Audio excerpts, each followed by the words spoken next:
Indianapolis is the capital of which state? New Hampshire, Missouri, Indiana, Hawaii. Indiana.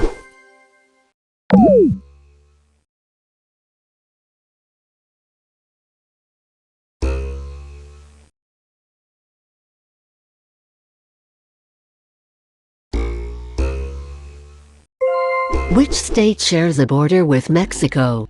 North Carolina, Oregon, Colorado, Texas.